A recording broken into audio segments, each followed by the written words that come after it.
Hello guys, मैं हूं दीपक और आपका स्वागत करता हूं अब की बार सीजीपीएससी पार करने में। ठीक है, सीजीपीएससी पेपर 2019 का हम पेपर ले रहे हैं। ठीक है, ये एग्ज़ाम डेट था 9 फरवरी 2020। ठीक है, सबसे पहले मैं ये आपको बता देता हूँ कि पूरा का पूरा 30 क्वेश्चन इस पेपर में सॉल्व होने वाला है और ये सेट है बी। ठीक है, सेट बी का हमने लिया है यहाँ पे। ठीक है, सबसे पहले क्वेश्चन ये आया हुआ है आपकी स्क्रीन पर। ठीक है, नीचे दिए गए प्रश्नों में कथन S1 एवं S2 दो निष्कर्ष दिए हैं, एक और दो। ठीक है, दोनों निष्कर्ष में जो है कथन S1 और S2 को सत्य मानते हुए आपको निर्णय लेना है, ABCD आंसर देना है। तो पहला क्वेश्चन है ये, देखिए क्वेश्चन पहला है ये। S1 दिया है स्टेटमेंट 1, एस यानी स्टेटमेंट होता है। ठीक है, S2 यानी स्टेटमेंट 2। तो पहला जो कथन दिया है कुछ खिलाड़ी बहादुर है और दूसरा दिया है सभी लड़के बहादुर हैं। तो इसको हम कैसे बनाते हैं, देखिए सबसे पहले मैं बता देता हूँ, इसको वेन डायग्राम से बनाया जाता है। वेन डायग्राम में होता क्या है, सबसे पहले आपको एज्यूम करना पड़ता है कि ये खिलाड़ी है करके। ठीक है, तो हम सबसे पहले बना लेते हैं, ये खिलाड़ी का जो है डायग्राम इस तरह से बन जाएगा, गोल। ठीक है, खिलाड़ी को आप हमेशा गोल या चौकोर किसी टाइप के बना सकते हो, लेकिन ज़्यादातर गोल उपयोग करते हैं। खिलाड़ी यानी कि प्लेयर मान लेते हैं या के लिख लेते हैं, आपकी मर्जी। ठीक है, इंग्लिश में लिखूँ तो प्लेयर लिख लेता हूँ इसको। ठीक है, ये खिलाड़ी का हो गया। बहादुर, बहादुर का हम बात करें तो उसका जो बनेगा, और साथ में कुछ बोल दिया है तो कुछ खिलाड़ी बहादुर है, तो कुछ का जो साइंग होता है ना, कुछ इस तरह से होता है, ये वाला, ये कुछ हो गया यानी कि सम, यानी कि कुछ। ठीक, कुछ जो है बहादुर है, ये बहादुर को हम ब्रेव बोलते हैं इसलिए बी लिख दिया इस पर। ठीक है, तो कुछ प्लेयर हो गए यानी खिलाड़ी और कुछ बहादुर हो गए।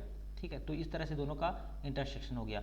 सभी लड़के बहादुर हैं, सभी लड़के बहादुर हैं, तो लड़के कहाँ पे बन जाएंगे इसमें, सभी लड़के। तो बहादुर के अंदर में आ जाएगा सभी लड़के। ठीक है, इस तरह से आप बना लिए इसको। अब इसका जो निष्कर्ष है उसको पढ़ते हैं। कुछ खिलाड़ी जो है लड़के हैं, देखिए कुछ खिलाड़ी क्या है, कुछ खिलाड़ी लड़के हैं क्या, नहीं। ठीक है, इसमें पता नहीं चल रहा है, देखिए कुछ खिलाड़ी जो है लड़के पता चल रहा है क्या, नहीं, क्योंकि प्लेयर के अंदर में आपके लड़के नहीं आ रहे हैं, ब्रेव के अंदर यानी बहादुर के अंदर में आ रहे हैं, तो ये इसका आंसर नहीं होगा। दूसरा, कुछ लड़के खिलाड़ी हैं, हाँ भाई कुछ लड़के जो हैं खिलाड़ी हैं, ये भी पता नहीं चल रहा है, तो इसका जो आंसर है ना तो एक और ना दो प्राप्त हो रहा है, इसका सी आंसर सही हो जाएगा। देखिए एक बार और बता दो, देखिए बहुत ही सिंपल सा प्रश्न आया था, कथन दिया है और आपको बताना है कि कुछ खिलाड़ी बहादुर हैं और सभी लड़के बहादुर हैं, इसका डायग्राम बनाना है आपको, फिर निष्कर्ष दिया है उसको आपको पढ़ के देना है आंसर। इसका जो आंसर सी आ रहा है वैसे, देखिए तो एक बार देखते हैं। तो ये देखिए कुछ, ये प्लेयर हो गए यानी खिलाड़ी, और कुछ खिलाड़ी जो है बहादुर है, तो ये बहादुर का चित्र हो गया। ठीक है, यहाँ पे कुछ दोनों में क्या हो गया, कॉमन। सभी लड़के बहादुर है, तो लड़के किसके अंदर में आ जाएंगे, बहादुर के अंदर में लड़के आ जाएंगे पूरा। ठीक है, लेकिन कुछ जो खिलाड़ी हैं वो लड़के हैं, ऐसा तो पता नहीं चल रहा है। ठीक है, प्लेयर में लड़के नहीं आ रहे हैं इसलिए ये पता नहीं चल रहा है। दूसरा, कुछ लड़के खिलाड़ी हैं, कुछ लड़के खिलाड़ी, ये भी पता नहीं चल रहा है। ठीक है, कुछ खिलाड़ी लड़के हैं, ये भी नहीं पता चल रहा है, कुछ लड़के खिलाड़ी हैं, ये भी पता नहीं चल रहा है, तो दोनों पता नहीं चल रहा है, इसलिए इसका जो आंसर होगा सी होगा, ना तो एक और ना दो प्राप्त हो रहा है। ठीक है, अगला क्वेश्चन देखते हैं हम लोग। अगला क्वेश्चन आया है ये, कथन दिया है सभी लड़कियां इंजीनियर हैं, सभी यात्री लड़कियां हैं, तो इस तरह से दिया हुआ है। तो सभी लड़कियां इंजीनियर हैं, तो सबसे पहले मैं बता देता हूँ इंजीनियर का इस तरह से बनेगा आपका डायग्राम, इंजीनियर। और सभी लड़कियां बोल दिया है तो सभी लड़कियां इसी के अंदर में आ जाएंगी, गर्ल्स इसी के अंदर में आ जाएगी पूरा। और सभी यात्री लड़कियां हैं, यात्री भी जो गर्ल्स के अंदर में आ जाएगी। थोड़ा सा डायग्राम छोटा हो गया, थोड़ा बड़ा बनाते हैं, ये इंजीनियर का डायग्राम हो जाएगा। ठीक है, इंजीनियर के अंदर में कौन आ रही है, सभी लड़कियां आ रही है, गर्ल्स। ठीक है, और सभी लड़कियों के जो है यात्री है ऐसा बोल रहा है। दूसरा कथन जो बोल रहा है सभी यात्री लड़कियां हैं, तो यात्री इसी के अंदर में आ जाएगी। ठीक है, तो इस निष्कर्ष निकलता है, देखिए सभी यात्री इंजीनियर हैं क्या, सभी यात्री इंजीनियर हैं। ठीक है, हाँ सही बात है, क्योंकि इंजीनियर के अंदर में सब आ रहे हैं, तो सभी यात्री जो है इंजीनियर हो गए। सभी लड़कियां यात्री है, सभी लड़कियां यात्री नहीं है, कुछ यात्री जो है लड़कियां जरूर है पर सभी नहीं है। देखिए यहाँ पे दिख रहा है यात्री जो है और लड़कियां बाहर में है, तो सभी लड़कियां जो है यात्री नहीं है, तो केवल एक निष्कर्ष आ रहा है, यानी आंसर आएगा आपका ए इज द राइट आंसर। देखिए अगर वीडियो समझ में नहीं आ रहा है तो दोबारा इसको रिपीट करके देखिए और प्रश्न को समझने की कोशिश करिए, बहुत ही सरल प्रश्न है और मेरे ख्याल से आपको समझ में आ जाना चाहिए। ठीक है, सेकेंड वाला देखते हैं हम लोग। कथन दिया है S1, रेणु किसी समस्या या प्रश्न को तुरंत समझ सकती है। दूसरा दिया है गणित के विद्यार्थी अच्छी तार्किक योग्यता रखते हैं। ठीक है, अब निष्कर्ष देखते हैं। रेणु की तार्किक योग्यता अच्छी है, सही बात है। देखिए प्रश्न को समझ सकती है, मतलब इसकी तार्किक योग्यता क्या है, अच्छी है, ये सही है। रेणु गणित की विद्यार्थी, यहाँ दोनों स्टेटमेंट को पढ़ के हमको पता नहीं चल रहा है कि रेणु गणित की विद्यार्थी है। यहाँ पे लिखा है क्या, रेणु गणित की विद्यार्थी है, नहीं, इसलिए जो आंसर सेकेंड है वो गलत है। तो केवल एक, यानी कि ए इसका सही आंसर हो जाएगा, केवल एक। ठीक, अगला देखते हैं। अगला हमारा जो चौथा क्वेश्चन है वो ये है। चौथा क्वेश्चन है, क्या दो अंकों की संख्या विषम संख्या है, ऐसा पूछ रहा है। क्या दो अंकों की संख्या विषम है। कथन दिया है अंकों का योग सम है। देखिए अंक कुछ भी हो सकता है, जैसे x प्लस वाई और उसका जो योग है सम होना चाहिए, सम संख्या होना चाहिए। सम यानी कि 2, 4, 6, 8, 10 ये होना चाहिए। और दूसरा पूछ रहा है कथन, संख्या को 2 से गुणा करने पर एक सम संख्या प्राप्त होती है। अब ये संख्या है, ठीक है, और उसको 2 से गुणा करने पर हमेशा सम प्राप्त होता है, यानी 2, 4, 6, 8 इस तरह से। देखिए अब यहाँ पे जो है एक्स वाई की जगह में कुछ भी अंक हो सकता था, ठीक है, तो वो सम हो हमेशा जरूरी थोड़ी है भाई। यहाँ पे मान लो 3 लेता हूँ, यहाँ पे 7 लेता हूँ, ठीक है, तो ये जो है सम हो गया। पर अगर मैं यहाँ पे 3 और 4 लेता हूँ तो ये क्या हो गया, विषम हो गया, 7 आ गया। ठीक है, तो कोई भी अंक जो है अचानक से सम नहीं बनेगी, ठीक है, यानी कि यहाँ पे दो संख्याएं हैं वो अलग अलग भी हो सकती है, 3, 4 हो सकता है, 5, 6, और हमेशा 2 से गुणा करें तो सम आएगा, ऐसा भी नहीं है। देखिए 2 को 2 से गुणा करेंगे तब भी तो सम आता है ना, तो यहाँ पे विषम संख्या थोड़ी है भाई। 3 को 2 से गुणा करेंगे तब भी सम आता है। तो इस तरह से आप देख रहे हो कि दो अंक जो है वो सम संख्या है, उसके लिए न तो एक कथन है और न ही दो कथन है, ठीक है। तो इसमें जो आंसर आएगा, इसका जो सही आंसर है वो है S1 व S2 दोनों मिलकर प्रश्न को उत्तर देने के लिए पर्याप्त नहीं है, ठीक है, पर्याप्त नहीं है। ठीक, अगला क्वेश्चन जो पांचवा है हमारे पास, ये पांचवा ये आया है कि एक जो बंदर है ना वो 30 मीटर ऊंचे खंभे पर चढ़ता है। वह पहले मिनट 15 मीटर चढ़ता है, किंतु दूसरे मिनट में वह 12 मीटर फिसल जाता है। खंभे के शीर्ष पर बंदर के पहुंचने तक यह प्रक्रिया जारी रहती है। खंभे के शीर्ष तक पहुंचने का समय कितना है। देखिए अब मान लेते हैं हम लोग ये खंभा है, ठीक है, अब ये 30 मीटर का है, अब उसको चढ़ना है उसको, ठीक है, मान लो ये खंभा है, ये 30 मीटर है पूरा, अब उसको चढ़ना है भाई, तो 30 मीटर चढ़ने में उसको कितना समय लगेगा उसको हमको देखना है। तो पहले क्या करेगा वो, 30 मीटर खंभे पर पहले मिनट में 15 मीटर चढ़ता है। देखिए 15 मीटर यहाँ से चढ़ गया वो, 15 मीटर, ठीक, और दूसरे मिनट में ये पहले मिनट में 15 मीटर चढ़ा, दूसरे मिनट में 12 मीटर फिसल गया, तो माइनस कर देंगे, तो कितना मीटर चढ़ा, 2 मिनट में 3 मीटर चढ़ पाया वो, बस 3 मीटर चढ़ा। पहले 2 मिनट में 3 मीटर चढ़ा, फिर दूसरे 3 मिनट में वैसी 2 मिनट में 3 मीटर चढ़ेगा, तीसरे 2 मिनट में 3 मीटर चढ़ेगा, तीसरे के बाद चौथे में 3 मीटर चढ़ेगा, पाँचवें में, और फिर इस तरह से चढ़ते जाएगा। तो 3, 3, 6, 3, 13, 3, 4, 12, 3, 5, 15 मीटर चढ़ने के बाद वो फिर से क्या करता है, छलांग लगाता है, तो 1 मिनट में वो 15 मीटर फिर चढ़ जाता है, ठीक है। तो यहाँ पे 15 मीटर डायरेक्टली चढ़ जाएगा 1 मिनट में, ठीक, 1 मिनट में। और देखिए यहाँ पे जब 3 मीटर चढ़ा था उसको कितना समय लगा था, 2 minute, 2 minute, 2 minute, 2 minute, 2 minute, इस तरह से। तो 2, 2, 4, 2, 6, ये 3 लिखा जरूर है, ये 3 मीटर है और मैं मिनट की बात कर रहा हूँ ना, तो ये 3 मीटर जो चढ़ा था ना 2 मिनट में चढ़ता था, 2 मिनट में, ठीक है। तो 2 मिनट इस तरह से हम लोग गिनेंगे, तो 2, 2, 4, 2, 6, 2, 8 और 2, 10, 10 मिनट हो गया, और जो आखिरी का मिनट है 11वां मिनट, वहाँ पे पूरा चढ़ गया, ठीक है। तो ये जो आंसर आएगा वो 11 मिनट आएगा। इसमें अगर समझ में नहीं आया होगा तो दोबारा देखिए, इसको जो 15 मीटर चढ़ता है और 12 मीटर फिसल जाता है दूसरे मिनट में, तो केवल 3 मीटर चढ़ता है 2 मिनट में। अब दो करके ये जब चढ़ा ना, तो 15 मीटर चढ़ने के बाद आखिरी में 1 मिनट में फिर से 15 मीटर पूरा चढ़ जाता है। अब खंभे के इंड तक पहुंच गया, फिर से वो उतरेगा नहीं वहाँ पे, ठीक है, क्योंकि लास्ट में क्या है, चढ़ जाता है पूरा। यही ट्रिक था उसका कि खंभे में चढ़ जाता है, ठीक है। इसका दूसरा तरीका क्या हो सकता है, इसका आंसर तो हमारा 11 आ गया। इसका दूसरा तरीका ये हो सकता है कि देखिए 30 मीटर चढ़ना है, अब 15 में से हम 12 घटा देते हैं, तो कितना मीटर, 3 मीटर चढ़ता है। अब 3 मीटर को 30 से भाग देंगे, यहाँ से 30 से हम क्या करेंगे, 3 को भाग देंगे, तो कितना मिनट आ जाएगा, 10 मिनट। 10 में हम लोग 1 को जोड़ देंगे तो कितना आ जाएगा, 11 मिनट आ जाएगा। मतलब जितना मिनट आता है n, उसमें 1 जोड़ देते हैं, यानी 10 मिनट आया, उसमें 1 जोड़ देते हैं, तो 11 जो मिनट है इसका सही आंसर हो जाएगा। ये शॉर्ट ट्रिक है ये, ठीक है, ये शॉर्ट ट्रिक है, ठीक, इस तरीके से आप बना सकते हैं ये शॉर्ट में। n+1 यानी कि 10 + 1 11 मिनट, ठीक है, क्योंकि 3 मीटर जो आ रहा है उसको 30 से भाग दो आप डायरेक्ट, तो 10 मिनट में चढ़ जाता और एक उसमें जोड़ देना है। तो इस तरह से आपका answer 11 minute is right answer. अगला देखते हैं हम लोग। अगला जो क्वेश्चन आया है वो महेश के पास कुछ सेब हैं, उसने आधे सेब सुरेश को दे दिए, फिर सुरेश एक सेब वापस ले लेता है।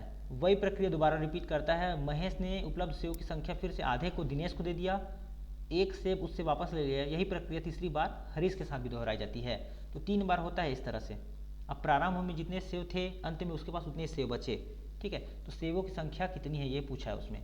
देखिए, तो महेश को मैं लिखता हूँ m, यहाँ पे लिख देता हूँ। महेश को मैं लिख रहा हूँ m, ठीक है, और सुरेश को लिख रहा हूँ s, ठीक है। अब सुरेश आधे सेव देता है, महेश जो है सुरेश को आधे सेव देता है और एक सेव वापस ले लेता है। तो मान लो इसके पास 100 सेव था, उसने जो है आधा सेव दिया, 100/2 हो गया। अब उसको क्या करता है, आधा वापस लेता है इस तरह से। तो देखिए, अब ऑप्शन में हम डायरेक्ट रख के देखते हैं। ऑप्शन में अगर मैं बात करूँ, देखिए ये महेश हो गया और ये सुरेश हो गया, ठीक। ऑप्शन में 4 को रख के देखता हूँ। 4 सेव था मान लो सुरेश इसके पास, महेश के पास। तो महेश 4 में से 2 इसको दे देता है, तो उसके पास कितना बचा, 2, आधा हो गया।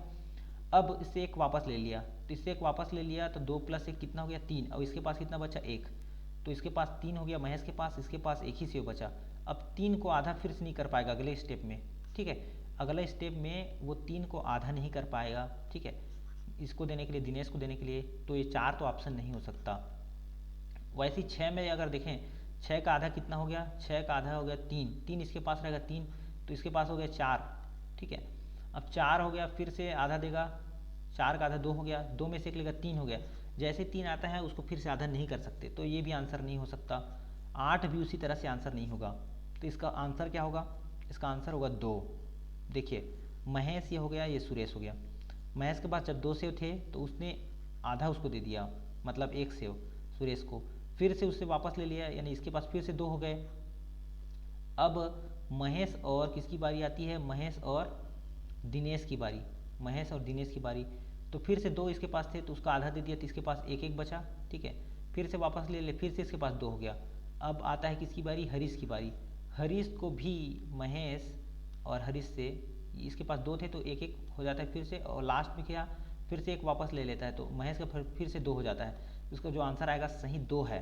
तो इसका जो आंसर है इनमें से कोई नहीं फिलहाल तो, ठीक है। बहुत ही सिंपल सा प्रश्न है, ज़्यादा टेंशन लेने की बात नहीं है। प्रश्न का पढ़ेंगे तो समझ में आएगा। महेश के पास कुछ सेब थे, उसमें आधे उसको दे दिया और 1 वापस ले लेता है, ठीक है। तो मतलब सम संख्या में इसके पास बचने चाहिए। तो 4, 6, 8 इसमें से आंसर आना चाहिए था, ठीक है, लेकिन नहीं आया, 2 आया है। 2 भी एक सम संख्या है, वो आया है, ठीक है। इनमें से कोई इसका सही जवाब होगा। छठवां के बाद हम 7वां क्वेश्चन देखते हैं। 7वां क्वेश्चन ये है इस तरह से, यदि जो है n 7^95 है -3^58 है, यानी कि 95, 7 की पावर में 95 है और 3 की पावर में 98 है, तो इकाई अंक निकालना है। देखिए, सबसे पहले मैं बता दूं, इकाई अंक निकालने का जो तरीका होता है ना, वो 4 से हमेशा भाग दे दो। कोई भी संख्या रहे उसका इकाई अंक निकल जाता है। वैसे तो कई तरीके होते हैं, लेकिन जो 4 वाला है ना, वो हर में काम करता है, हर अंक में। तो देखिए, जो पावर रहता है यानी इसके ऊपर में जो रहता है ना 95 है, उसको 4 से भाग दे देते हैं। अब जितना जो शेष फल बचेगा वो उसके ऊपर में रख देते हैं और दोनों को माइनस कर लेंगे, लास्ट में वही आंसर हो जाएगा। तो देखिए, 95 को 4 से भाग देते हैं, ठीक है। तो 95 को अगर 4 से भाग देते हैं तो कितना आएगा, 4 दूनी 8, ठीक है, और बचा 1 15, 4 तिया 12, ठीक है। बचा कितना, यहाँ पे शेष फल बचा हमारे पास 3 शेष फल बचा है, तो 7 की घात में कितना आ जाएगा, 3। और उसी तरह 58 को भाग देंगे तो 4 एकम 4, ठीक है, बचा कितना 18, 4 चौक 16, बचा कितना 2। तो 3 की घात में कितना शेषफल बचा, जो लास्ट में शेषफल बचता है उसको लिखते हैं ना। तो जैसे यहाँ पे 3 बचा था, यहाँ पे 2 बचेगा वैसे ही 4 से भाग देने पर। और ये ट्रिक ही है 4 से भाग देना उसका, ठीक है। अब इसको सॉल्व करते हैं। 7 सत्ते 49 सत्ते कितना आता है 343, और 3 तिया 9, ठीक है। जितना पावर दिख रहा है उतना गुणा करते हैं। जैसे 7 की घात में 3 दिख रहा है ना, 7 को 3 बार गुणा कर दिए, 7 को 3 बार गुणा कर दिए, 7 7 7 करके। और उसी तरह से -3 2 बार दिख रहा है, 3 3 को 2 बार गुणा कर दिए। दोनों को माइनस करेंगे तो लास्ट में कितना आएगा, यहाँ पे 3 3 9 हो गया, ठीक है। अब माइनस करते हैं तो 13 में से 9 गया, 4 बचा, और यहाँ पे कितना बचा, 1 माइनस कर दिए 3, 334। तो आखिरी में क्या अंक आ रहा है, इकाई अंक 4 आ रहा है, तो इसका आंसर क्या होगा, 4 होगा। ठीक है, तो बहुत ही सिंपल सा तरीका है इकाई अंक प्राप्त करने का। शुरू में 4 से भाग दो, फिर जो बचता है शेष उसको रखो और सॉल्व कर दो, तो आखिरी में हमारा 4 जो है मिल जाता है इस तरह से। तो इसका आंसर है बी, 4। अगला क्वेश्चन, सुनील ने 1350 रुपये में 2 वस्तुएं क्रय की यानी खरीदी। उसने एक वस्तु को 6% हानि पर और दूसरी वस्तु को 7.5% लाभ पर बेच दिया। अब उसको न लाभ हुआ न हानि हुई, तो दोनों वस्तुओं के क्रय मूल्य क्रमशः है, ऐसे पूछ रहा है। देखिए, तब 1350 दोनों का जोड़ने पर होना चाहिए, दोनों वस्तु को जोड़ने पर 1350 रुपये होना चाहिए। जबकि ऑप्शन देखते हैं आप, ऑप्शन से हम बना रहे हैं इस क्वेश्चन को। देखिए, तो 8 7 1500 हो रहा है, 1500 से भी ज़्यादा हो रहा है, ये लगभग 1625 रुपये हो रहा है ये, तो दोनों को जोड़ने पर। ठीक है, इन दोनों को जोड़ रहे हैं तो हम लोग 8 7 15 और 1550 हो रहा है, ये कितना हो रहा है, 1550 हो रहा है ये। इन दोनों को जोड़ने पर ये 1350 हो रहा है। ठीक है, इन दोनों को जोड़ने पर 7 6 13 13 1425, ये कितना हो रहा है, 1425 हो रहा है। ठीक है, तो जो आंसर हमारा ये सी होगा, क्योंकि दोनों को जोड़ने पर 1350 आ रहा है। इसमें स्पष्ट रूप से बोल दिया है कि दो जो वस्तुएं क्रय किए हैं उसका जो मूल्य है ना 1350 है, तो ऑप्शन को देखने पर भी आपका बन जा रहा है, देखिए ये। ठीक है, वैसे इसको बनाने में थोड़ा टाइम लगेगा, पर आप ऑप्शन से जाइए ऐसे क्वेश्चन में। ठीक है, ऑप्शन को आप देखेंगे तो समझ में आ जाएगा। अब यही जो रिपीट हुआ ऐसा जरूरी नहीं है, लेकिन इसी से रिलेटेड क्वेश्चन आता है ना, तो ऑप्शन को आप जरूर देखें। तो ऑप्शन से हमको पता चल गया कि 1350 ये जो है सी वाले में आएगा, तो सी इसका सही जवाब हो जाएगा। ठीक है, अगला क्वेश्चन है हमारा 9वां, जो बोला है 999 से लेकर जो 4000 के मध्य हमको क्या बनाना है। ऐसे कितने पूर्णांक संख्या है जो 0 1 2 3 और 4 से बनाए जा सकते हैं यदि अंकों की पुनरावृत्ति हो सके। देखिए, 999 और 4000 के मध्य बनाना है, तो इसके मध्य में क्या आएगा, 1000 और 3999।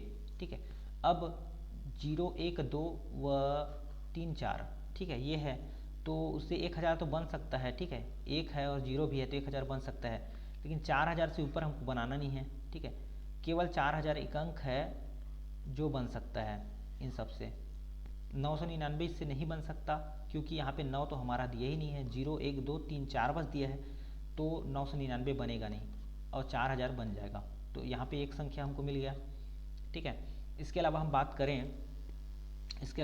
करें तो देखिए, 4 अंकों की संख्याएं हैं, जितने भी अंक हैं वो 4 अंक हैं, जितनी भी संख्याएं हैं वो 4 अंकों की संख्याएं हैं, और 1 2 3 4 इस तरह से हम खंड बना लेते हैं। देखिए, तो सबसे पहले हम 1 को रख सकते हैं, 4 को तो रख सकते नहीं यहाँ पे। देखिए, जो चौथा अंक है उसको यहाँ पे हम लोग रख नहीं सकते, और 0 को भी नहीं रख सकते, क्योंकि हमको 4 अंकों की संख्या बनानी है, तो यहाँ पे 0 नहीं हो सकता और 4 नहीं हो सकता। इसके अलावा कौन कौन हो सकता है, 1 हो सकता है, 2 हो सकता है, 3, तीनों अंक को रख सकते हैं। कितने तरीके से, 3 तरीके से।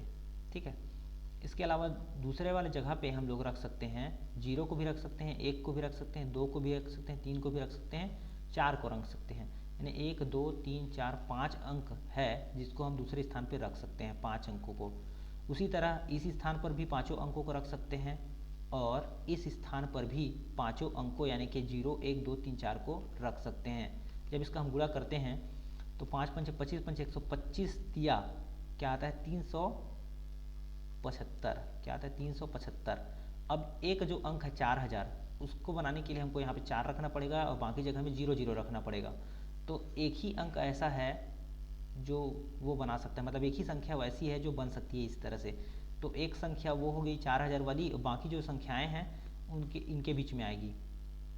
फॉर एग्जाम्पल, इनके बीच में कौन कौन सी संख्या आएगी, जैसे 1000 बनाना है हमको, तो शुरू में मैं क्या रख दूंगा, 1 रख दूंगा और बाकी जगह में 0 0 रख दूंगा। 1001 बनाना है तो 1 रख दूंगा और यहाँ भी 1 रख दूंगा। 1002 बनाना है तो यहाँ पे 2 रख दूंगा। इस तरह से बनते जाएगा और 375 अंक बनेगा, और लास्ट में जो हमारा 4000 बन जाएगा, क्योंकि यहाँ पे हमको 4 रखना पड़ेगा और बाकी जगह में 0, और उससे आगे बढ़ना नहीं है हमको, तो एक ही अंक हो जाएगा वो, यानी कि इसका जो आंसर आएगा 375 + 1 376 इसका सही जवाब हो जाएगा। ये जो है परम्यूटेशन कॉम्बिनेशन है, उसका प्रश्न है, परम्यूटेशन कॉम्बिनेशन संचयन से रिलेटेड प्रश्न है। और ये जो क्वेश्चन है इसको कौन सी बुक से पढ़ सकते हैं, तो ये 11वीं की जो गणित वाले लोग पढ़ते हैं ना, उसकी बुक से आया वो प्रश्न है। तो इसमें थोड़ा सा टफ जाएगा, लेकिन आप सरल तरीके से देखिए और आसानी से बन जाएगा ये। ठीक है, ये तरीका बहुत अच्छा तरीका है जिससे बन जा रहा है, ठीक है। तो इसका जो है आप इसी तरीके से बनाएं। अगला क्वेश्चन देखते हैं हम लोग। 10वां बहुत ही सिंपल सा है, रीजनिंग का प्रश्न है, ठीक है। रीजनिंग में आया था ABCD इस तरह से जो देता है उसमें जो है एक सीरीज़ आया है, ठीक है। ABCD आप पहले लिख लेते हैं, उसके बाद सॉल्व हो जाता है आराम से। तो ये देखिए ए के बाद इसमें क्या आया है, सी नहीं आके यहाँ पे डी आ गया है। तो यहाँ पे आप देखिए ए के बाद क्या है, बी है, बी के बाद सी गैप है, डी आ गया। उसी तरह ई के बाद क्या आता है, एफ लास्ट में, ई एफ जी एच, जी को छोड़ दिया है उसके बाद एच आ गया है। उसी तरह आई के बाद जे आया है, एच को छोड़ दिया है एल आ गया है, ठीक है। E B C D E है ना, एक सेकंड सॉरी, यहाँ पे आप देखिए आई जे, जे के बाद क्या आएगा हमारे पास, अगला में जो आता है हमारे पास आई जे, एल के बाद क्या आता है, एम। जो बीच वाला संख्या उसको देखते हैं ना, बीच वाले को, थोड़ा सा मिस्टेक हो गया मेरे से, ठीक है। बीच वाले को आप देखते हैं। एल के बाद क्या आता है, एम, एम के बाद क्या आता है, एन, एन को आप यहाँ पे रखोगे, L M N O P, P को आप यहाँ पे रखोगे, ठीक है। तो ये जो है आंसर है सही हो जाएगा, एम पी एन। और दूसरे में क्या है, पी के बाद क्या आता है, पी क्यू, क्यू के बाद आर इधर रखोगे, आर के बाद एस और टी, एक अंक को छोड़ के बाद ये जो है टी आपका ये आंसर आ जाएगा। तो क्यू टी आर एस को इस तरह से आप बना सकते हैं। एक बार और देखिए, इसको सिंपल सा तरीका है, जो ए दिया है बी यहाँ पे दे दिया है, उसके बाद सी को छोड़ के डी यहाँ पे दे दिया है। उसी तरह डी के बाद क्या आता है, ई एफ जी यहाँ पे दे दिया है, जी के बाद एच आता है यहाँ पे, एच, ठीक है, एच दे दिया है। उसी तरह से आई जे और के बाद एल यहाँ पे दिया है, एल के बाद एम एन ओ यहाँ पे आएगा, ओ पी, पी यहाँ पे आएगा, और उसके बाद पी के बाद क्यू आर एस के बाद टी आएगा यहाँ पे। तो ये देखिए ये आंसर आ गया आपका, ठीक है। बहुत ही सिंपल सा प्रश्न था, ज़्यादा टेंशन वाली बात नहीं है। अगला क्वेश्चन देखते हैं हम लोग। निम्नलिखित में से अगला जो पद है वो क्या होगा। तो देखिए इसमें आप जोड़ के देखते हैं। सबसे पहले अगर सीरीज का प्रश्न है, ये सीरीज का प्रश्न है, तो उसमें सबसे पहले आप जोड़ के देखते हैं। 6 और कितना जोड़ेंगे तो 11 का 6 और 5 11, 11 में कितना जोड़ेंगे तो 15 का 4, 18 लाने के लिए हमको 3 जोड़ना पड़ेगा, और 20 लाने के लिए 2 जोड़ना पड़ेगा। तो अगला में क्या जोड़ना पड़ेगा, 1, और उससे अगला में क्या जोड़ना पड़ेगा, 0। तो देखिए 20 में कितना जोड़ना पड़ रहा है हमको, 1, और 21 में कितना जोड़ना पड़ रहा है, 0, यानी 21 इसका सही जवाब हो जाएगा। इसका सही जवाब होगा सी, ना कि बी नहीं होगा। एक थोड़ी जोड़ेंगे भाई, माइनस होते जा रहा है, एक माइनस होते जा रहा है। देखिए आप 5 में एक माइनस, फिर 4 में एक माइनस, फिर 3 में एक माइनस, 2 हुआ। उसी तरह से 1 में एक माइनस करेंगे, 0। तो 21 इसका राइट आंसर होगा। कई लोग इसको 21 और 22 लगाए होंगे, ठीक है, तो आप उसको करेक्ट करिएगा, ठीक है। P Q R S T 5 मित्र हैं, टी जो है आपका एस से छोटा है। देखिए तो इसमें जो है प्रश्न बहुत ही सिंपल सा आया था। एक सेकंड, प्रश्न कहाँ गया,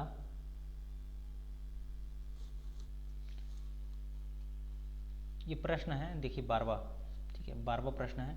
P Q R S T 5 मित्र हैं, टी एस से छोटा है तथा पी से लंबा है। देखिए इसको आप पढ़ते जाएंगे और लिखते जाएंगे। देखिए टी एस से छोटा है, टी जो है एस से छोटा है, छोटे का चिन्ह इस तरह से होता है, तो आप इस तरह से बनाएंगे। टी एस से छोटा है तथा पी से लंबा है। किसके बारे में बोल रहा है, टी के बारे में बोल रहा है। टी जो है एस से छोटा है तथा पी से लंबा है, यानी कि पी यहाँ पे आ जाएगा आपका। आर एस से लंबा है, अब एस से लंबा कौन हो गया है, आर, तो आर को आप इस तरह से बना लोगे, एस से लंबा है आर, ठीक है, आर जो है एस से लंबा है, ठीक है, तथा क्यू एस से थोड़ा छोटा है। जो क्यू है ना वो एस से थोड़ा छोटा है, क्यू जो है एस से थोड़ा छोटा है, इस तरह से आप लिख लेंगे, ठीक है। क्यू जो है एस से थोड़ा छोटा है, टी से थोड़ा लंबा है, टी से थोड़ा लंबा है, तो टी से थोड़ा सा लंबा कौन हो गया, क्यू हो गया, ठीक है।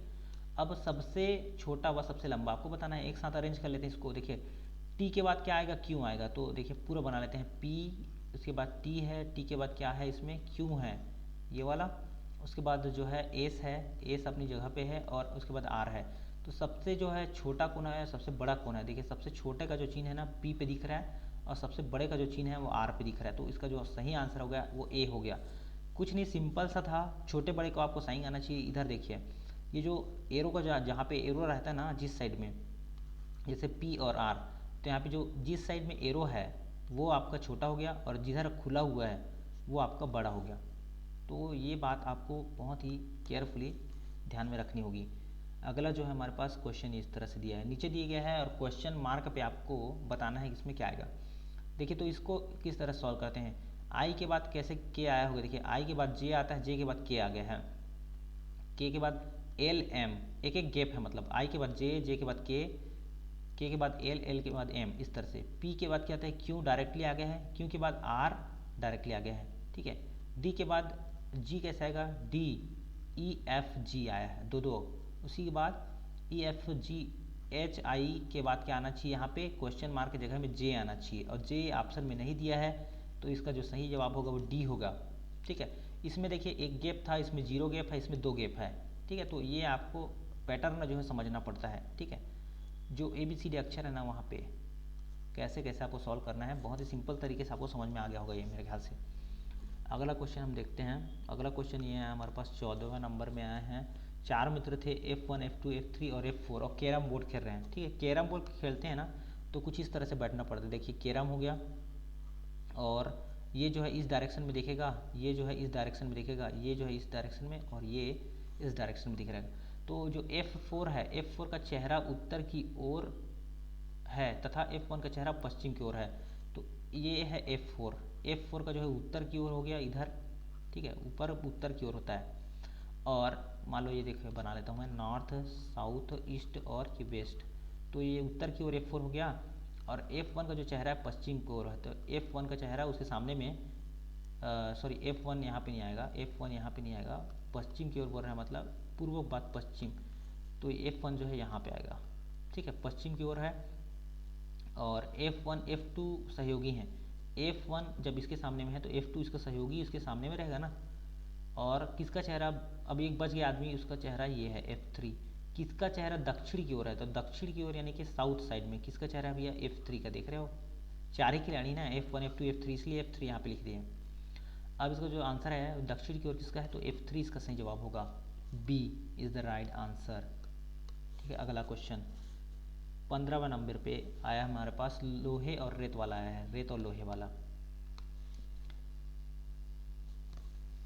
तो इसको सॉल्व करने के लिए देखिए सबसे पहले प्रश्न पढ़ लेते हैं एक बार। और रेत और लोहे के 1 किलोग्राम मिश्रण में 20% लोहा है, ठीक है। कितना रेत और मिला दिया जाए जिससे कि मिश्रण में लोहा 10% हो जाए। देखिए आधा करना है, अभी जो लोहा है वो 20% है, अब उसको 10% करना है, तो कैसे करेंगे, सिंपल सा तरीका अपना सकते हैं। देखिए सबसे पहले यहाँ पे आप रेत लिख लेंगे, और यहाँ पे आप लिख देंगे लोहा, ठीक है।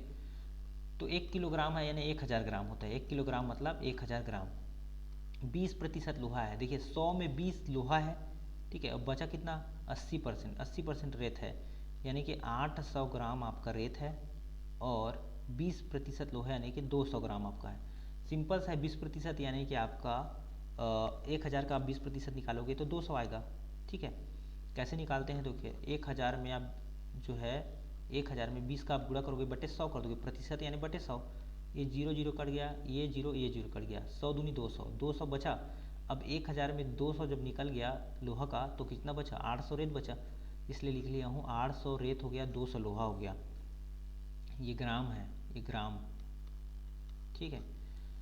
अब कितना रेत और मिला दिया जाए, मान लो x हम रेत मिला लेते हैं, x किलोग्राम रेत मिलाते हैं, जिससे मिश्रण में लोहा 10% हो जाए। जो मिश्रण में जो लोहा है ना 10% हो जाएगा, तो रेत कितना होना चाहिए, अगर मिश्रण में लोहा 10% हो जाता है तो रेत कितना होना चाहिए भैया, रेत होना चाहिए 90%, तभी तो दोनों मिला के 100% होता है ना। कोई भी चीज़ है हमेशा 100% होना चाहिए, अगर लोहा 10% कर रहे हो तो रेत को आपको 90% करना पड़ेगा।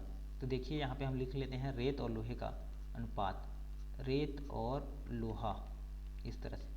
जो रेत है हमारे पास अभी 800 ग्राम था, उसमें हम कितना मिलाना चाहते हैं, मान लो x मिलाना चाहते हैं अपने मन से, और लोहा हमारे पास है अभी 200 में हम कुछ नहीं मिलाना चाहते हैं। और इसका जो प्रतिशत है वो ये हमें चाहिए 90% यहाँ से, और यो हमें क्या चाहिए, लोहा हमें चाहिए 10%, ठीक है। तो इस तरह से हम 10 लिख लेंगे और ये 90। अब दोनों को क्रॉस मल्टीप्लिकेशन करते हैं, मतलब तिर्यक गुणा, तो ये जो है 0 से 0 कट जाएगा, ऊपर ऊपर कट जाता है, तो ये हो जाएगा 1 से हम लोग गुणा करें मान लोगे, ठीक है, क्योंकि 0 0 कट गया यहाँ पे, तो 800 एकम 800 प्लस x एकम x बराबर इधर 200 निया कितना होता है, 9 दूनी 1800, ये हो गया। इधर का इधर से मल्टीप्लाई हो जाता है, ठीक है, और इधर का इधर से मल्टीप्लाई, उसको तिर्यक गुणा कहते हैं। अब x का वैल्यू हमको निकालना है, तो 1800 इधर है, अब इधर जो प्लस में रहता है ना, उधर जाके बराबर के उस साइड में जाके माइनस में हो जाता है। सिंपल सा तरीका, 1800 में 800 गया, आपका 1000 आपका बच गया, 1000 आपका बचा, वही इसका आंसर होगा। 1000 ग्राम में आया है, 1000 ग्राम मतलब होता है 1 kg, 1 किलोग्राम। तो इसका जो आंसर है वो सी हो गया, बहुत ही सिंपल तरीके से। आप वैसे शॉर्टकट में कैसे बनाओगे, जब आप फास्ट बनाने लगोगे ना शॉर्टकट आसानी बन जाएगा। जैसे आप डायरेक्टली देखते हैं यहाँ पे, तो 800 ग्राम रेत हो गया और 200 ग्राम लोहा हो गया। अब इसमें 1 किलोग्राम मिलाते हैं तो ये कितना होना चाहिए, 10% लोहा, लोहा 10% है, तो ये कितना होना चाहिए, 90%। अब इसको आप डायरेक्टली सॉल्व करते, 8 दूनी 16, 1800 में से आपका 800 गया, 1000 ग्राम, 1000 ग्राम यानी कि 1 किलोग्राम आपका डायरेक्टली आंसर आया था। तो शॉर्ट तरीका आप जितना आप बनाओगे ना जल्दी जल्दी, उतना ही आसानी से आपको मिल जाएगा। आपको माइंड में कैलकुलेशन करना पड़ता है, शॉर्ट ट्रिक ऐसा कुछ ज़्यादा होता नहीं है, ठीक है। अगला क्वेश्चन हम देखते हैं। अगला क्वेश्चन हमारा आया था ये, किसी पंक्ति में जो है प्रमोद बाएं से सातवां है। तो देखिए इसमें है, ठीक है, किसी पंक्ति में प्रमोद बाएं से सातवां है तथा प्रकाश दाएं से नौवां है। दोनों अपनी स्थितियां परस्पर बदल लेते हैं। प्रमोद बाएं से 11वां हो जाता है। पंक्ति में कुल कितने लोग हैं। ठीक है, सिंपल से मैं बताता हूँ। किसी पंक्ति में जो प्रमोद है बाएं से सातवां है, तो यहाँ पे एक पंक्ति हम लोग पहले बना लेते हैं इस तरह से, और ये जो प्रमोद है ना वो सातवां में है। सातवां में कौन है, इसका नाम है प्रमोद, ठीक है, इधर से, ठीक, यानी पंक्ति में बाएं से ये है, और दाएं से कौन है, प्रकाश। दाएं से जो है नौवां कौन है, प्रकाश, नौवां, ये कौन है, ये हमारा प्रकाश है, ठीक है।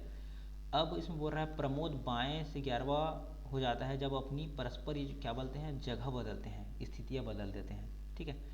तो जो प्रमोद है 11वां कब हो जाएगा, जब यहाँ पे आएगा, इस जगह में आएगा, तो प्रमोद क्या हो जाएगा, 11वां अपनी जगह बदलेगा, ये इस जगह में आ जाएगा, ये इस जगह में आएगा। तो जो प्रमोद का दिया है, प्रमोद क्या हो जाता है, 11वां हो जाएगा, ठीक है। अब प्रमोद जो है बाएं से बोल रहा है, बाएं से 11वां हो गया, मतलब इधर से 11वां हो गया। अब उधर का स्थिति हमको पता है, उधर से कितने नंबर पे होगा, 9वां, क्योंकि इसी जगह पे आया ना, ठीक है, दोनों अपनी जगह बदल लिए हैं, तो ये 9वां। तो इसका हमको पता चल गया है कि बाएं से 11वां हो गया है प्रमोद, और दाएं से कितना हो गया है, 9वां। तो दोनों को जोड़ देते हैं, 11 प्लस 9, और माइनस क्या कर देते हैं, 1 कर देते हैं। तो इसका जो आंसर आएगा वो 19 हो जाएगा। 11 और 9 20, 20 में से 1 गया 19, ठीक है। तो 19 इसका सही जवाब होगा। इसका जो फार्मूला होता है लेफ्ट प्लस राइट माइनस 1, मतलब, ठीक है, बाएं प्लस दाएं माइनस 1, ये होता है इसका फार्मूला सिंपल से तरीके से। देखिए एक व्यक्ति का अगर पोजीशन हमको पता हो, एक व्यक्ति का दोनों जगह को पता हो कि बाएं से कितना है, दाएं से कितना है, अब उसमें एक माइनस कर देंगे तो इसका आंसर आपका निकल के आ जाता है सिंपल से। वैसे आप इस तरह से लाइन बना बना के एक एक एक एक ऐसे करके जोड़ोगे तो समय लगेगा, तो ये फार्मूला आपके लिए बहुत ही बेस्ट हो जाता है, लेफ्ट प्लस राइट माइनस 1, ठीक है। ये सरल तरीके से बन सकता है, आप लाइन खींच खींच के भी बना सकते हो उसको, ठीक है। अगला क्वेश्चन जो आया हमारे पास ये है, 17-18 दो प्रश्न इसमें सम्मिलित रहेंगे, ठीक है। नीचे दिए गया पाई चार्ट प्रतिशत में एक परिवार के घरेलू व्यय का चित्रण चार्ट का अध्ययन करके इन प्रश्नों का उत्तर दें। यदि परिवार की कुल मासिक आय जो है 33,650 है, तो इसका जो सिंपल सा फंडा ये है कि आप इसको आप ध्यान रखें, 33,650 इसका जो कुल मासिक आय है वो ये हो गया।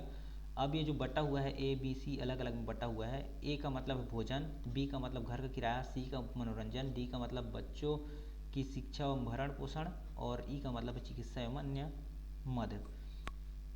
तो अब हम क्वेश्चन में डायरेक्टली जाते हैं। अभी ये क्वेश्चन का जो है ऊपर वाला पार्ट है, अभी जो मेन क्वेश्चन है वो 17-18 है, देखते हैं। और अब जो है भविष्य निधि इसमें दिया हुआ है। 17 में क्या दिया है देखिए, परिवार द्वारा भोजन तथा मनोरंजन में संयुक्त रूप से प्रति माह खर्च की गई कुल राशि। आप ध्यान में रखिए, आप इसमें क्या बोल रहा है, भोजन तथा मनोरंजन, भोजन तथा मनोरंजन में कुल राशि कितना खर्च किया गया है, वहीं पे जाके हम बनाते हैं। ऊपर में देखिए भोजन तथा मनोरंजन, उसको बस आप ध्यान रखें। देखिए इसको पूछ रहा है, इसमें किसको पूछ रहा है, भोजन और मनोरंजन, ए और सी को। ए का मान 25 है और सी का मान है 9, ठीक है। उसमें कुल मासिक आय का कितना खर्चा हो रहा है ये पूछ रहा है। तो देखिए ए 25 हो गया, ए का मान है 25 और सी का मान है 9। तो 9 और 25 जोड़ेंगे तो कितना आएगा, 25 5 30 4 34 इस तरह से, या 9 5 14 इस तरह से भी आप बना सकते हैं इसको। 34 आ गया इसका आंसर, ठीक है। तो 34% जो है खर्च हो रहा है किस पर, कुल मासिक आय का, भोजन और मनोरंजन पर। और बाकी टोटल कितना है हमारे पास, 33,650 है, उसका 34 आप निकाल लेंगे, ठीक है। दोनों को मिला के आपका कितना आया, 34, ठीक है। अब 34 जो परसेंट है वो किसका निकलेगा, जो कुल दिया है ना, प्रतिशत निकालते हैं, नीचे में 100 करते हैं और यहाँ पे 33,650 लिख देते हैं, ये जो दिया हुआ है कुल मासिक आय का, ठीक है। कुल मासिक आय आपको लिखा हुआ है वहाँ पे, उसको लिख देते हैं। अब दोनों को सॉल्व करेंगे तो ये जीरो जो है कट जाएगा एक, ठीक है, एक जीरो बचेगा।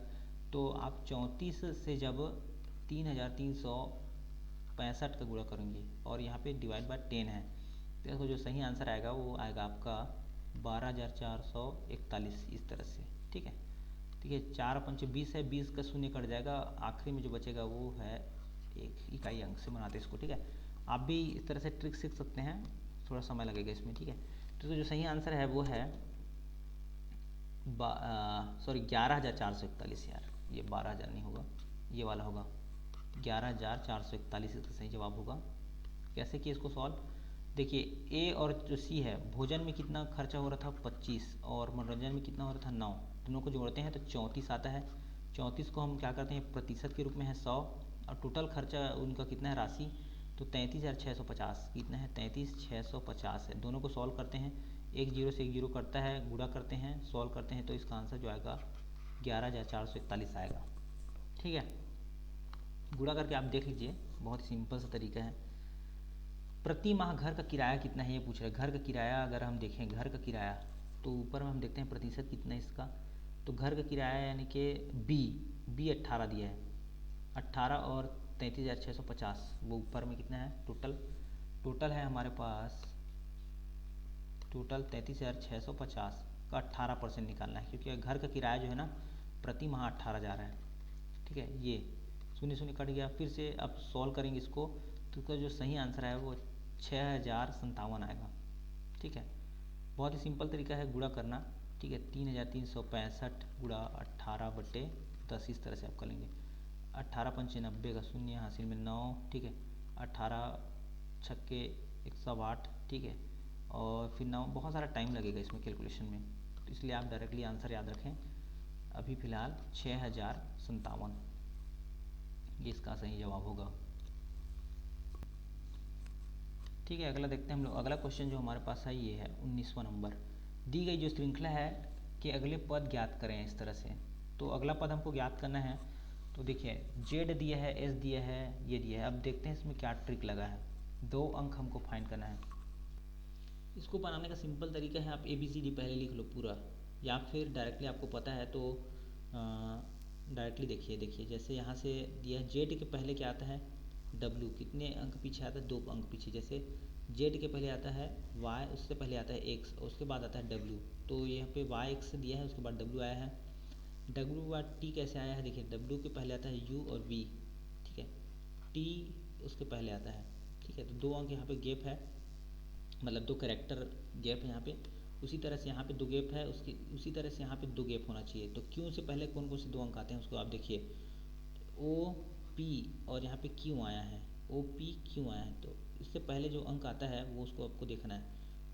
O से पहले क्या आता है, ABCD इस तरह से आप देखेंगे तो O से पहले जो अंक आता है वो है हमारे पास N आता है, क्या आता है MN, ठीक है। उसके बाद O आता है, P आता है। तो ये जो पहला अंक हमको मिल गया है वो है हमारा N, ठीक है। N आएगा यहाँ पे। उसी तरह से हमको देखना है अगला अगला जो है हमारा वो, तो ये देखिए हमको यहाँ पे मिल गया है N, ठीक।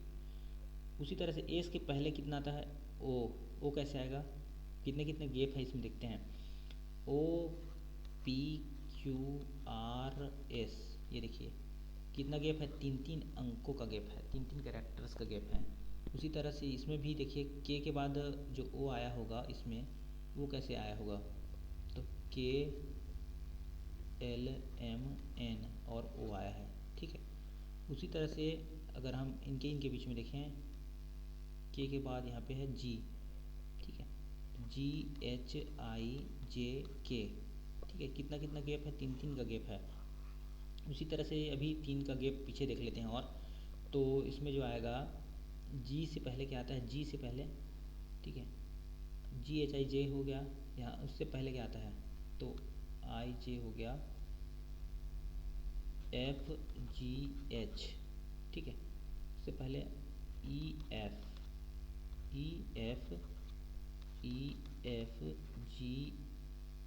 GH, ठीक, DEF, ठीक है, DEFG और H यहाँ पे आ गया है, ठीक है। हमको और उससे पहले देखना है तो C आएगा, CDEF, 3 का गैप होना चाहिए, CDEF, है ना। तो इसका C आंसर सही हो गया, क्योंकि 3 गैप आ रहा है इसमें।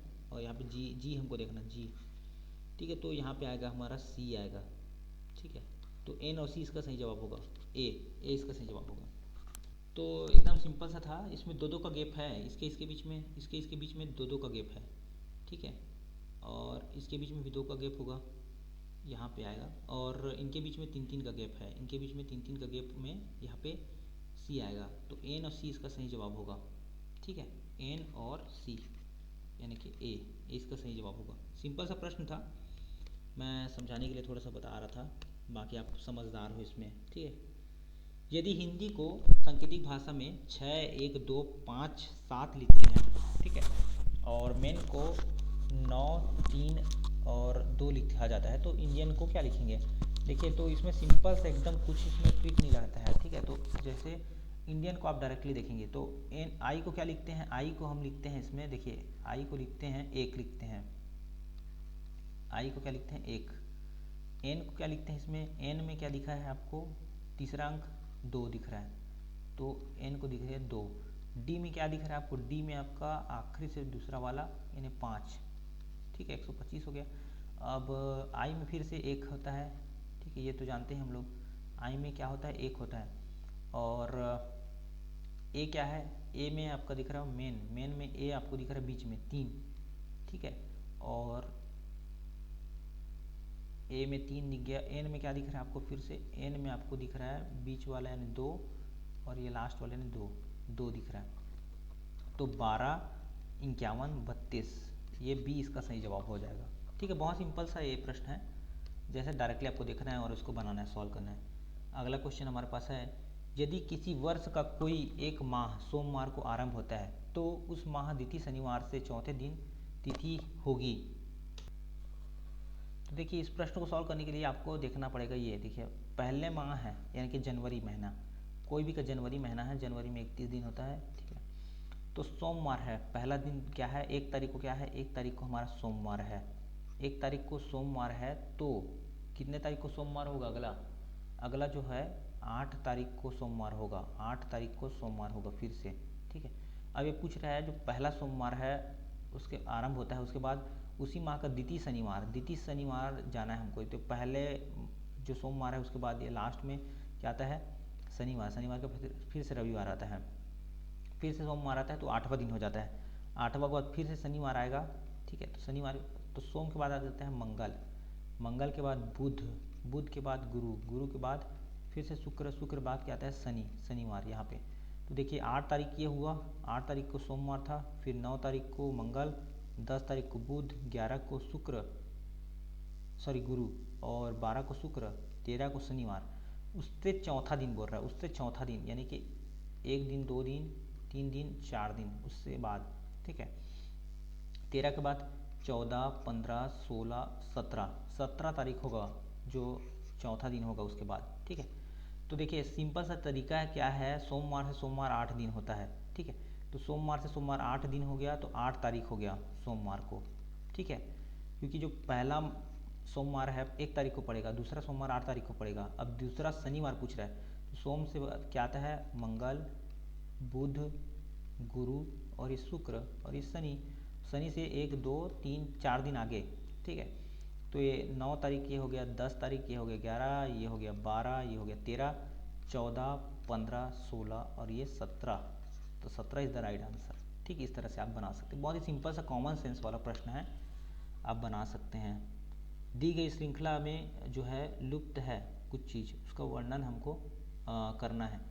ठीक है, तो दी गई श्रृंखला है उसमें लुप्त है, उसको जो वर्ण है ना उसको सही समूह में चयन करना है हमको। जैसे ए दिया है, उसके बाद सी दिया है, बी दिया है, इस तरह से। तो सबसे पहले इसमें तरीका क्या होता है, देखिए सबसे पहले गिन लेते हैं कितना है। 1 2 3 4 5 6 7 8 9 10 11 12 13 14 15, 15 अंकों का ये पूरा जो है बनेगा सीरीज़। ठीक है, 15 को हम 3 में डिवाइड कर लेते हैं या 4 में डिवाइड कर लेते हैं। हमको ए बी सी दिख रहा है यहाँ पे ना, तो 3 में डिवाइड करेंगे। तो 1 2 3 1 2 3 इस तरह से 1 2 3। ठीक है, 1 2 3 1 2 3, ये 15 हो गया। अब जो सबसे पहले दिया है ए दिया है, उसके बाद क्या आना चाहिए, और यहाँ पे सी दिया है। तो ज़्यादातर अभी हम देखें तो ऑप्शन के माध्यम से ना देखें और हम देखें दूसरा वाला पार्ट। ये 3 का गैप कर लेते हैं इससे, इस तरह से। उसके बाद फिर से क्या आया, इसमें बी आया है, उसके बाद क्या आया है, बीच में गैप है, उसके बाद ए बी आया है, यहाँ पे ए आ गया है। ठीक है, और यहाँ पे फिर से क्या आया है, बी आया है एक साथ में। ठीक है, फिर से गैप खाली है और यहाँ पे आया है हमारे पास खाली के बाद ए आया है। ठीक है, तो बीच में क्या आना चाहिए, बी ए पहले में आना चाहिए मेरे ख्याल से, सी आना चाहिए। ठीक है, अब देखते हैं क्या तरीका बन सकता है इसमें से। बी ए और यहाँ पे फिर से गैप है, उसके बाद यहाँ पे है सी और ए, उसके बाद गैप करते हैं और यहाँ पे हमारे पास जो दिख रहा है वो है 3 3 6 3 3 9 हो गया, बी ए, उसके बाद सी ए, गैप के बाद उसके बाद गैप के बाद हमारा है सी। ठीक है, इसी में डायरेक्टली देख लेते हैं हम, उसमें थोड़ा सा आवाज़ पज हो रहा है। तो देखिए ये जो है ए, उसके बाद क्या आना चाहिए, बी आना चाहिए, बी सी बी, यहाँ पे 3 का हम लोग जोड़ी बना रहे हैं। ठीक है, 3 का आप जोड़ी बना लीजिए इस तरह से। देखिए सब में देखिए आप क्या लगाएंगे, बी लगाएंगे, पहले में क्या आएगा बी, तो इसका जो सही जवाब होगा ये डायरेक्टली हो जाएगा डी आंसर हो जाएगा। तो इसका जो ट्रिक बन रहा है वो A B C A B C A B C इस तरह से बन रहा है। देखिए यहाँ पे ए रखा जाएगा, यहाँ पे सी रखा जाएगा, यहाँ भी सी रखा जाएगा, यहाँ भी बी रखा जाएगा और यहाँ भी बी रखा जाएगा, A B C A B C A B C. ठीक है, तो इसका जो सही आंसर है वो डी हो जाएगा। ठीक है, बहुत ही सिंपल सा प्रश्न था। 3 का आप इस तरह से आप बना लेंगे और फिर आप देखेंगे कि हो जाएगा क्या कैसे करके। अगर 3 ए और बी और सी दिख रहा है आपको तो 3 ही का जोड़ी बनेगा। ठीक है, ज़्यादा दिखता तो ज़्यादा का जोड़ी बनता। ठीक, सिंपल सा ये प्रश्न था, डी इसका सही जवाब है। अगर हम 23वें नंबर की बात करें, ए से लंबा है, ए बी से लंबा है। ठीक है, देखिए इस प्रश्न को सॉल्व करने के लिए वही वाला ट्रिक है, पहले भी एक क्वेश्चन करा चुका हूँ इसमें। ठीक है, बड़ा और छोटा वाला। तो ए बी से लंबा है, तो इसमें देखिए ए जो है बी से लंबा है, पर सी जितना लंबा नहीं है, वो सी से छोटा है, मतलब ए जो है सी से छोटा है। ठीक है, तो इस तरह से साइन बन जाएगा सी का यहाँ पे। ठीक है, डी ई से लंबा है, अब इधर डी जो है ई से लंबा है मतलब इधर बड़ा चिन्ह लगेगा, और बी जितना लंबा नहीं है, तो बी जितना लंबा नहीं है तो बी इधर बड़ा हो जाएगा। ठीक है, पूरा अरेंज करते हैं तब हमारा क्या आएगा, सी जो है, उसके बाद ए है, उसके बाद बी है, और इसमें देखेंगे बी इसमें कॉमन हो गया, फिर डी क्या आएगा, डी, उसके बाद सबसे छोटा कौन हो जाएगा, ई। तो इसमें पूछा है सबसे लंबा कौन है, तो सबसे लंबा हमारा दिख रहा है वो है सी, इसका सही जवाब होगा। ठीक है, सी इसका सबसे लंबा हो जाएगा, और सबसे छोटा पूछा रहता तो ई हो जाता। ठीक है, बड़े का चिन्ह जिधर है वो सी है सबसे लंबे में। एक बार आप अच्छे से पढ़ेंगे इसको तो समझ में आएगा, सिंपल सा प्रश्न है ये भी। सही जो ग्रुप है उसका चुनाव करना है हमको। अगला जो प्रश्न हमारे पास है वो सही ग्रुप का चुनाव, सही ग्रुप का चुनाव करें। ठीक है, तो सही ग्रुप चुनाव करें। इसमें प्रश्न में क्या दिया है, देखिए एन के बाद हमारा इस तरह से ग्रुप दिया है और इसमें जो है क्वेश्चन मार्क दिया है। ठीक है, एन के बाद क्या आता है, एन ओ, पी के बाद क्या आता है, क्यू, जी के बाद एच, इस तरह से दिया हुआ है। तो उसी तरह से टी के बाद क्या आता है, टी के बाद आता है हमारा यू। ठीक है, टी के बाद यू, जे के बाद आता है के, जे के। ठीक है, उसके बाद क्या क्या आता है, इधर से के बाद आता है एल, इस तरह से हो जाएगा। तो यू के इसका सही जवाब हो जाएगा, यू के। सिंपल सा है, देखिए एन के बाद आता है ओ, पी के बाद क्यू आता है, जी के बाद एच आता है, तो इधर से इधर आया इसमें ना। उसी तरह से टी के बाद यू आता है, जे के बाद के आता है और के के बाद एल आता है। तो इस तरह से यू के इसका सही जवाब हो जाएगा 24वां नंबर। बहुत ही सिंपल सा प्रश्न। 25वें में चलते हैं। 25वें में क्या दिया है, एक लड़की दक्षिण दिशा की ओर बैठी है और घड़ी की दिशा में जो है 60 डिग्री घूम जाती है। ये देखिए, पहले इस टाइप के प्रश्न सॉल्व करने हैं। सबसे पहले ये मैप बना लेते हैं हम लोग। नॉर्थ इधर रहता है, साउथ रहता है, इधर ईस्ट यानी पूर्व, इधर वेस्ट रहता है, ठीक है, पश्चिम। तो लड़की जो है दक्षिण दिशा की ओर बैठी है, दक्षिण दिशा की ओर यानी इस साइड में बैठी है, ठीक है। और दक्षिण दिशा की ओर बैठी है और घड़ी की सुई की दिशा में 60 डिग्री घूम जाती है। तो इधर हम देख लेते हैं, घड़ी की सुई की दिशा में 60 डिग्री घूम जाती है। तदुपरांत घड़ी की सुई की दिशा में विपरीत 105 डिग्री घूम जाती है। अब वह किस दिशा में है? दक्षिण दिशा की ओर बैठी है, मतलब इस तरह से बैठी है ये, मान लो, ठीक है, दक्षिण दिशा की ओर मुँह करके बैठी है मान लो। अब वो है घड़ी की सुई की दिशा में, यानी कि इस तरह से क्लॉकवाइज। क्लॉकवाइज कितना डिग्री घूमती है? 60 डिग्री। 60 डिग्री घूमेगी तो यहाँ पे आ जाएगी करीब करीब, ठीक है, 60 डिग्री में, 60 डिग्री। अब ये जो लड़की है ना 60 डिग्री घूमती है। तदुपरांत घड़ी की सुई की विपरीत दिशा में, उल्टा, मतलब इस दिशा में वो 105 डिग्री घूमती है। तो ये 60 ये हो गया, 60 और कितना 105 होता है, तो 60 और 45 डिग्री, यानी कि इस टाइप के में 45 डिग्री 105 हो गया है। तो 45 डिग्री इधर का और 60 डिग्री इधर का, कितना हो जाए टोटल 105। तो इस दिशा में, तो अब किस दिशा में है? तो ये साउथ और ईस्ट है, यानी कि पूर्व और दक्षिण, ठीक है, पूर्व और दक्षिण दिशा में है। तो यानी कि डी इसका सही जवाब हो जाएगा, दक्षिण और पूर्व, ठीक है। बहुत ही सिंपल सा प्रश्न। यहाँ पे लड़की बैठी थी इस तरह से मुँह करके दक्षिण की ओर और इस तरह से घूमी है तो 60 डिग्री। 60 डिग्री के बाद वो विपरीत दिशा में घूमती है, विपरीत दिशा में 105। तो 60 और 45 105 होता है, तो 45 डिग्री का कोण ये बीचों बीच बनेगा। तो दक्षिण पूर्व इसका सही जवाब हो जाएगा डी। अगला क्वेश्चन जो हमारा दिया हुआ है वो दिया है ये वाला, ठीक है। अगला क्वेश्चन हमारा दिया हुआ है, ए ने बी से कहा कल मैं अपनी दादी की लड़की के इकलौते भाई से मिला। ए किससे मिला था? तो सिंपल सा इसका ये ब्लड रिलेशन से क्वेश्चन है। ए ने बी से कहा, तो ए यहाँ पे हम बना लेते हैं और यहाँ पे बी बन जाता है हमारा, सिंपल सा। ए ने किससे कहा? बी से कहा, कल मैं अपनी दादी, मतलब ए कहता है बी से कि जो ए की दादी अपनी दादी की लड़की के इकलौते भाई से मिला। तो ए का हम दादी बना लेते हैं, ये हमारी दादी हो गई मान लो। ए की दादी की लड़की के, ए की दादी की लड़की यानी इसकी बेटी, दादी की बेटी यानी कि उसकी बुआ, ठीक है, दादी की लड़की के इकलौते भाई से मिला।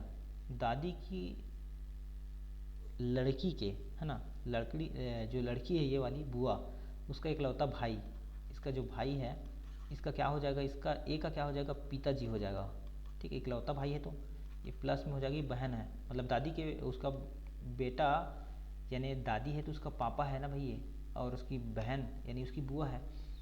इकलौते भाई बोल दिया, ठीक है, मतलब 2 भाई बहन हैं, ठीक है, उसकी दादी के बेटी बेटा। और ए किससे मिला था? मैं अपनी दादी की लड़की के इकलौते भाई से मिला था, यानी कि अपने पापा से मिला था वो, ठीक है, यानी कि इसका सही जवाब हो जाएगा पिताजी, ठीक है। बहुत ही सिंपल सा ब्लड रिलेशन से प्रश्न था और ये सिंपल था। उसके बाद है निम्नलिखित प्रश्नों में शब्दों को अर्थपूर्ण, तर्क संगत तथा उचित क्रम में रखते हुए उत्तर देना है, ठीक है। उचित क्रम में रखना है शब्दों को और हमको जवाब देना है इसका। तो देखिए सबसे पहले क्या आता है? परिवीक्षा यानी कि प्रोबेशन, साक्षात्कार इंटरव्यू, चयन सिलेक्शन, नियुक्ति अपॉइंटमेंट, विज्ञापन एडवर्टाइजमेंट, आवेदन एप्लीकेशन।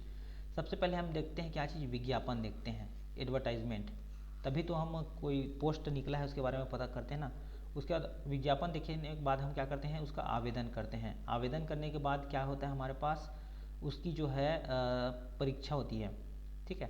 परीक्षा साक्षात्कार यानी कि इंटरव्यू, परीक्षा बाद में होती है।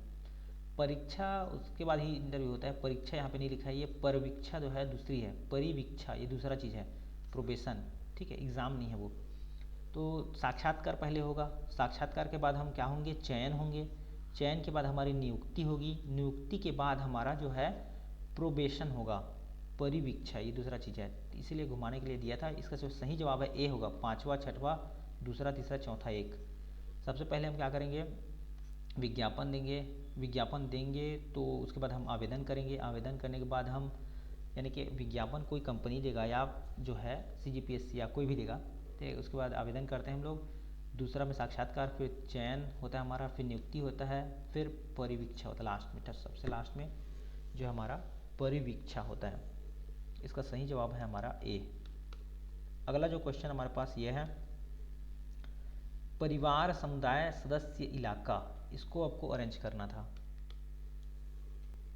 देखिए, परिवार, समुदाय, सदस्य, इलाका, देश, तो सबसे बड़ा क्या होता है हमारा, सदस्य होता है, सदस्य, छोटा से बड़ा या बड़े से छोटा कुछ भी क्रम हो सकता है। देखते हैं, सबसे पहले तो तीसरा आ रहा है, देखिए सब में तीसरा आ रहा है, तो हमको तीसरा तो लेना ही पड़ेगा, ठीक है। तो सबसे पहले जो सदस्य होते हैं, सदस्य से मिलकर क्या बनता है हमारा, सदस्य से मिलकर परिवार बनता है, परिवार से मिलकर हमारा बनता है समुदाय, समुदाय से मिलकर हमारा इलाका बनता है, अब इलाका से बड़ा हमारा देश होता है। तो इस तरह से इसका जो सही आंसर है वो बी हो गया, ठीक है। इसमें सबसे पहले जो सदस्य है एक होता है, ठीक है, उससे मिलकर क्या बनता है हमारा जो है परिवार बनता है, परिवार में 4-5 लोग रहते हैं, परिवार से मिलकर हमारा समुदाय, समुदाय में 100-200 लोग रहते हैं, इलाका, ठीक है, इलाका में बहुत जने लोग रहते हैं। उसके बाद देश, देश में क्या है, बहुत सारे लोग रहते हैं, हमारे देश की संख्या लगभग 130, ठीक है, 130 करोड़, 130 करोड़ के आसपास हो गई है अभी तो फिलहाल। छत्तीसगढ़ की जनसंख्या खुद 3 करोड़ से ऊपर हो गई है अभी, ठीक है। 28 के बाद हम देखते हैं 29वां नंबर में, तो ये आया था हमारे पास, एडजेक्टिव शब्द में से प्रत्येक स्वर को अंग्रेजी वर्णमाला के अगले अक्षर से तथा प्रत्येक व्यंजन को उसके पिछले अक्षर से प्रतिस्थापित किया जाता है, तो नई प्राप्त व्यवस्था में कितनी स्वर होंगे। देखिए, एडजेक्टिव शब्द में प्रत्येक स्वर को अंग्रेजी वर्णमाला के अगले अक्षर से, ठीक है, स्वर को हम क्या करेंगे, अंग्रेजी वर्णमाला के अगले अक्षर में देंगे तथा प्रत्येक व्यंजन को पिछले अक्षर में ले जाएंगे। देखिए, एडजेक्टिव लिखा है ना, उसमें ए क्या है, हमारा स्वर है, तो उसको अगले अक्षर में लिख देंगे। जैसे ए लिखा है ना, तो उसको क्या लिख देंगे, बी लिख देंगे, ठीक है, अगले अक्षर लिख देंगे। और जो डी लिखा है, डी क्या है हमारे पास, एक व्यंजन है, व्यंजन उसके पिछले अक्षर से प्रतिस्थापित करना है, पिछले अक्षर, यानी कि डी को हम क्या लिख देंगे, सी लिख देंगे। फिर जे क्या है हमारा, व्यंजन है, व्यंजन से पिछला अक्षर, यानी कि आपका आई जे, तो आई लिख देंगे, यहाँ पे क्या लिख देंगे, आई, ठीक है। उसके बाद ई को, ई क्या है हमारा स्वर है, तो उससे एक अगला अक्षर लिखना है, तो ई के बाद क्या आ जाएगा, एफ, ठीक है। सी से पहले वाला अक्षर लिखेंगे क्योंकि सी व्यंजन है, तो बी आ जाएगा, इसके स्थान पर क्या आ जाएगा, बी। और टी भी हमारा क्या है, व्यंजन है, तो एस आ जाएगा उसके स्थान पर, ठीक है, उससे पहले वाला। और उसके बाद आई है, तो आई के बाद क्या आता है, अगला अक्षर जे आएगा क्योंकि स्वर है वो। वी है, वी व्यंजन है, उससे पहले क्या आता है, यू आता है, तो यू वी, यू आ जाएगा उसकी जगह में। ई हमारा स्वर है, तो ई के बाद क्या आ जाएगा, एफ आ जाएगा। तो इस तरह से अरेंजमेंट कर लिया, 2 2 4 2 6 2 8 1 9, ठीक है, 2 2 4 2 6 2 8 1 9, ठीक है, ठीक है। तो नई जो प्राप्त व्यवस्था है, कितने स्वर होंगे उसमें, कितने स्वर होंगे, ये देख लीजिए आप, आई एक स्वर है, एक हो गया, उसके बाद यू, यू एक स्वर है, 2 हो गया, ये तो एफ है, ठीक है, तो ये स्वर नहीं है, तो केवल दो स्वर होंगे। इसका जो सही जवाब होगा सी होगा, 2 स्वर ही इसमें होंगे। तो बहुत ही सिंपल सा प्रश्न है, 2 स्वर होंगे इसमें। अगला हमारे पास है क्वेश्चन, यूनिवर्सिटी शब्द के अक्षरों में ए को बी, बी को सी लिखा जाए, इस प्रकार चलते जाए तो निम्नलिखित अक्षरों में से कौन सा अक्षर दाहिने से तीसरे अक्षर के बाईं ओर का तीसरा अक्षर है।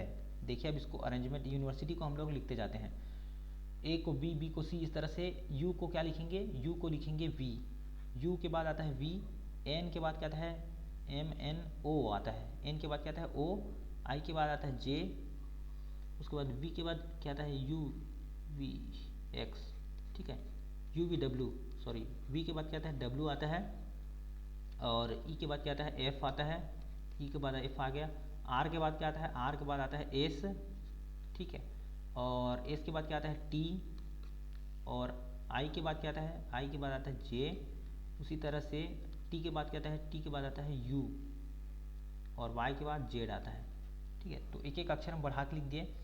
अब इसमें हमको बताना है तो निम्नलिखित अक्षरों में से कौन सा अक्षर दाहिने से तीसरा, एक दो तीसरा, ये क्या हो गया, ये दाहिने से तीसरा हो गया, ये दाहिने से, इधर से दाहिने से तीसरा से तीसरे अक्षर, दाहिने से तीसरे, ठीक है, कौन सा अक्षर दाहिने से तीसरे अक्षर के बाईं ओर का तीसरा अक्षर है, ठीक है, दाहिने से तीसरे है उसके बाईं ओर, ठीक है, दाहिना का तीसरा ये हो गया, अब उसके बाईं ओर का तीसरा अक्षर है, तो पहला, दूसरा और तीसरा अक्षर ये हो गया वी, तो इसका सही जवाब होगा वी होगा।